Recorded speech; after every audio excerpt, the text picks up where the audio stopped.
అరికల కొబ్బరి హల్వా. అరికలతో హల్వాలు కూడా చేసుకుంటున్నామా అనుకుంటున్నారా? అయ్యో చాలా బాగుంటుందండి. అరికల కొబ్బరి హల్వా తయారు చేసుకోవడానికి ముందుగా కావాల్సిన పదార్థాలు ఏంటో చూసేద్దాం. అరికల కొబ్బరి హల్వా తయారు చేసుకోవడానికి కావాల్సిన పదార్థాలు: ఉడకబెట్టిన అరికెలు 1 కప్పు, గులాబీ రేకులు కొద్దిగా, బెల్లం తురుము 1 కప్పు, బాదాం కొద్దిగా, జీడిపప్పు కొద్దిగా, నెయ్యి 3 టేబుల్ స్పూన్లు, దాల్చిన చెక్క పొడి 1/2 టేబుల్ స్పూన్, కొబ్బరి తురుము 1/2 కప్పు. అరికెల కొబ్బరి హల్వా తయారు చేసుకోవడానికి కావాల్సిన పదార్థాలన్నీ కూడా రెడీగా ఉన్నాయి. అరికెల్ని మనం ఉడికించుకొని రెడీగా పెట్టుకున్నాం, పచ్చి కొబ్బరి తురుము రెడీగా పెట్టుకున్నాం. అంతే అండి, ఇది చాలా సింపుల్. అరికెల కొబ్బరి హల్వా అంటే ఇక్కడ ముఖ్యంగా మనం అరికెలు కొబ్బరి ఈ రెండింటి కాంబినేషన్ లో ఒక హల్వా తయారు చేసుకోబోతున్నాం. ఓకే, సో ఫస్ట్ ఏంటి అంటే అరికెల గురించి మాట్లాడుకోవాలి. అరికెలు మధుమేహంతో ఇబ్బంది పడుతున్న వారికి చాలా మంచిగా షుగర్ లెవెల్స్ తగ్గిస్తుంది.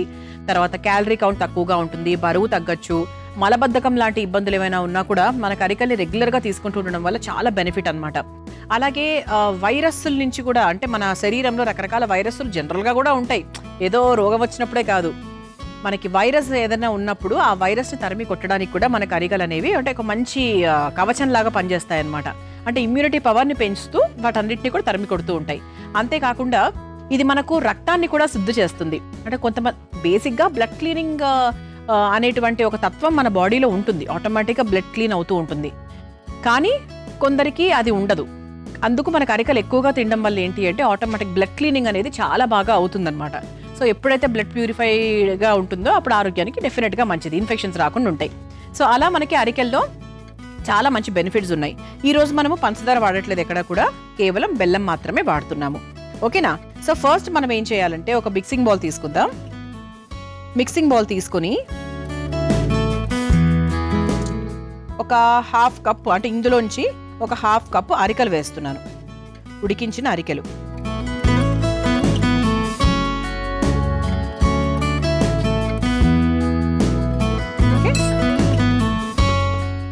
దాంతోపాటు దీంట్లో ఒక 1/2 భాగం మనము బెల్లం తీసుకుంటున్నాం. ఓకే, దీనితో దాంట్లో ఒక 1/2 భాగం అని చెప్పొచ్చు పచ్చి కొబ్బరి తురుము. ఓకే,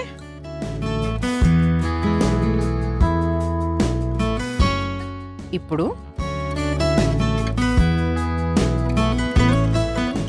దీంట్లో మనం సాధ్యమైనంత వరకు తక్కువ నీళ్లు పోసుకొని చక్కగా ఒక పేస్ట్ లాగా తయారు చేసుకుందాం. ఆ తర్వాత ఏం చేయాలనేది చెప్పేస్తా. ముందుగా పేస్ట్ చేసుకొని తీసుకొచ్చేస్తా. ఇలా చక్కగా మనము ఒక థిక్ పేస్ట్ లాగా తయారు చేసేసుకున్నాం కదా. ఇప్పుడు స్టవ్ వెలిగించేసుకుందాం.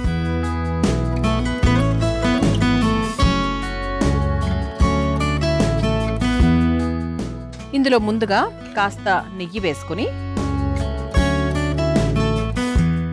డ్రై ఫ్రూట్స్ని వేయించేసుకుందాం. ఒక 2 స్పూన్స్ నెయ్యి వేసానండి. అంటే మనకి డ్రై ఫ్రూట్స్ వేయించుకోవడానికి పనికి వస్తుంది. అలాగే ఆ తర్వాత మన ప్రాసెస్ కూడా ఇదే ప్యాన్లోనే చేసుకుంటున్నాం కాబట్టి.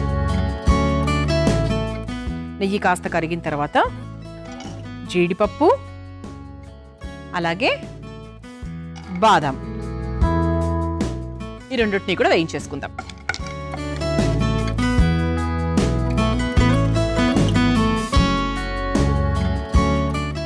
ఓకే, ఇలా చక్కగా మనం డ్రై ఫ్రూట్స్ అన్నిటిని కూడా వేయించేసుకున్నాం. మీరు ఇందులో ఇంకేదైనా పిస్తా అలాంటివి ఏమైనా కిస్మిస్లు అలా యాడ్ చేసుకోవాలి అంటే కూడా చేసుకోవచ్చు.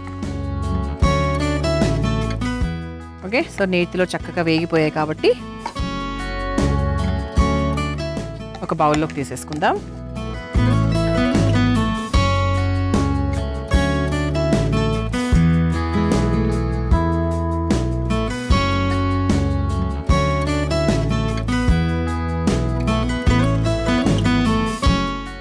ఓకే, ఇప్పుడు కొంచెం సిమ్లో పెట్టుకొని ఇదే బాండీలో కొంచెం నెయ్యి ఉంది చూసారా ఇక్కడ, సో దాంట్లోనే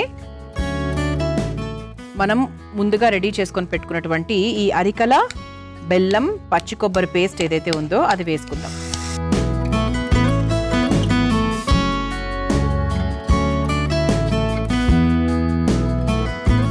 ఇది ఒకసారి బాగా మిక్స్ చేసేసుకుందాం.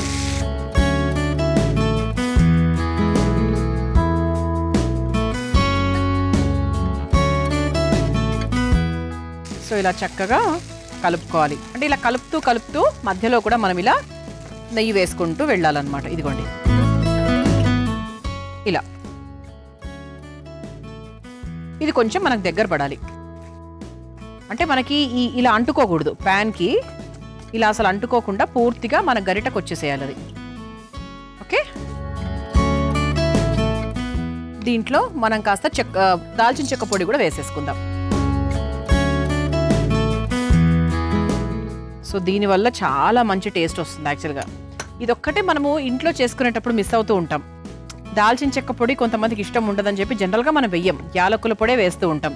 కానీ దాల్చిన చెక్క పొడి వెయ్యండి, ఆ వంటలో ఆ డిఫరెన్స్ ఏంటో మీరే చూస్తారు. ఓకే, ఇది ఒక 2 నిమిషాల పాటు ఇలా చక్కగా కొంచెం దగ్గర పడేంత వరకు కలుపుతూ ఉంటారండి. మనం చక్కగా ఇలా అరికెల, బెల్లం, పచ్చి కొబ్బరి మిశ్రమాన్ని వేసుకొని నెయ్యి వేసుకుంటూ కలుపుకున్నాం. చూసారా, అంటే మన గరిట కంటుకోవాలని చెప్పా కదా, ఇలా అనమాట. అంటే మనం ఎటు మూవ్ చేస్తే హల్వా కూడా అటు మూవ్ అవ్వాలి. అయిపోయిందండి, స్టవ్ కూడా ఆఫ్ చేసేస్తున్నాను. ఇంకా దీని టేస్ట్ మీరు ఎంత నెయ్యి యాడ్ చేస్తే అంత. అయితే ఇక్కడ కొంచెం అందంగా దీన్ని ఇంకా తయారు చేయాలి అనుకుంటే, మా ప్లేట్ చాలా అందంగా ఉంది, బట్ దీన్ని ఇంకొంచెం అందంగా తయారు చేయడానికి ఇలా గులాబీ రేకుల్ని చక్కగా ఇలా ప్లేట్లో డెకరేట్ చేద్దాం. చిన్నప్పుడు చక్కగా తినేవాళ్ళం కదండి, అంటే ఇప్పుడు కూడా తింటాం అనుకోండి. గులాబీ రెక్కలు ఎంత టేస్టీగా ఉంటాయో. దీంతో మనం బోల్డ్ రకాల వంటలు కూడా చేసుకుంటూ ఉంటాము, టీ చేసుకుంటూ ఉంటాము. ఓకే, ఆ తర్వాత మనం తయారు చేసుకున్నటువంటి ఈ హల్వా ఏదైతే ఉందో దాన్ని మన ప్లేట్లోకి వేసేసుకుందాం.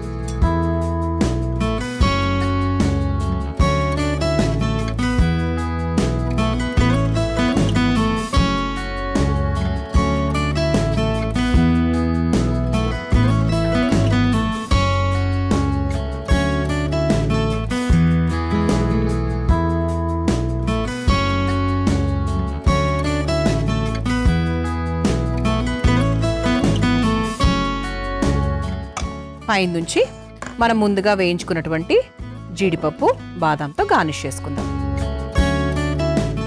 ఓకే, ఇలా చక్కగా తీయగా సాత్వికమైన అరికెల కొబ్బరి హల్వా రెడీ అయిపోయింది. మీరు తయారు చేసుకోవాలనుకుంటున్నారా? అయితే కావాల్సిన పదార్థాలు, తయారు చేసుకునే విధానం మరొకసారి చూసేయండి. అరికెల కొబ్బరి హల్వా తయారు చేసుకోవడానికి కావాల్సిన పదార్థాలు: ఉడకబెట్టిన అరికెలు 1 కప్పు, గులాబీ రేకులు కొద్దిగా, బెల్లం తురుము 1 కప్పు, బాదాం కొద్దిగా, జీడిపప్పు కొద్దిగా, నెయ్యి 3 టేబుల్ స్పూన్లు, దాల్చిన చెక్క పొడి 1/2 టేబుల్ స్పూన్, కొబ్బరి తురుము 1/2 కప్పు. అరికెల కొబ్బరి హల్వా తయారు చేసుకునే విధానం: ముందుగా ఒక మిక్సింగ్ బౌల్లో ఉడికించిన అరికెలు, బెల్లం, పచ్చి కొబ్బరి తురుము వేసి మెత్తగా రుబ్బుకోవాలి. ఇప్పుడు స్టవ్ వెలిగించి పాన్ లో నెయ్యి వేసి కరిగాక అందులో జీడిపప్పు, బాదం వేసి వేయించి తీసి పక్కన పెట్టుకోవాలి. ఇప్పుడు అదే పాన్ లో మెత్తగా రుబ్బుకున్న అరికెలు, బెల్లం, కొబ్బరి మిశ్రమాన్ని కూడా వేసి దగ్గర పడేంత వరకు నెయ్యి వేసుకుంటూ కలుపుకోవాలి. చివరిగా దాల్చిన చెక్క పొడిని కూడా వేసి బాగా కలిపి మగ్గించుకోవాలి. ఇప్పుడు సర్వింగ్ ప్లేట్ లోకి రోజా పువ్వు రెక్కల్ని వేసుకుని ఆ తర్వాత మధ్యలో హల్వా వేసి పైనుంచి వేయించుకున్న డ్రై ఫ్రూట్స్ తో గార్నిష్ చేసుకుని సర్వ్ చేసుకుంటే అరికెల కొబ్బరి హల్వా రెడీ.